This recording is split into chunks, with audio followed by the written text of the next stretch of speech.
Getty Images contre Stability AI, un procès historique sur les droits d'auteur à l'ère de l'intelligence artificielle. Le bras de fer entre Getty Images et Stability AI vient d'entrer dans sa phase décisive à la Haute Cour de Londres.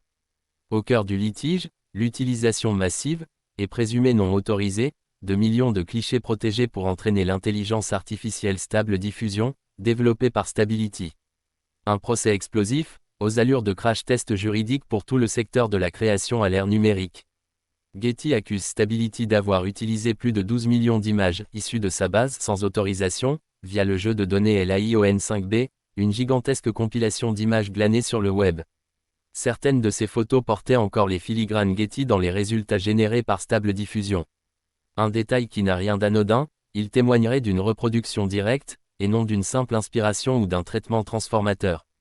Nos images ne sont pas du carburant gratuit pour des modèles d'IA à but lucratif, a déclaré Craig Peters, PDG de Getty Images, dans un communiqué. Le groupe affirme représenter plus de 600 000 photographes, artistes et agences, et vouloir protéger leur travail face à ce qu'il décrit comme une extraction industrialisée.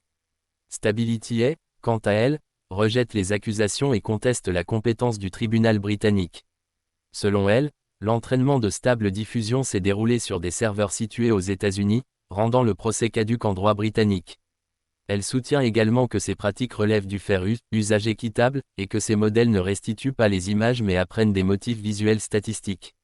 La start-up, longtemps saluée pour avoir démocratisé l'accès à la création visuelle assistée par IA, dénonce un procès à portée politique, qui pourrait freiner l'innovation technologique en Europe. La décision attendue à la fin du mois de juin pourrait faire jurisprudence.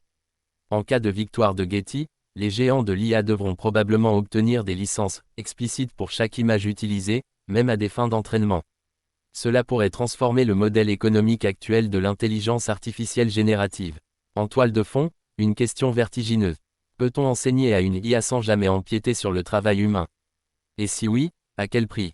Alors que photographes, artistes numériques et éditeurs appellent à un cadre juridique clair, les entreprises d'IA redoutent un coup de frein massif à la recherche. L'Union européenne planche déjà sur des obligations de transparence concernant les données d'entraînement dans son futur React, pendant que les États-Unis et le Royaume-Uni naviguent à vue. Ce procès pourrait bien être la première grande bataille du copyright à l'ère de l'intelligence artificielle, et son verdict pourrait redéfinir la frontière entre création humaine et création algorithmique.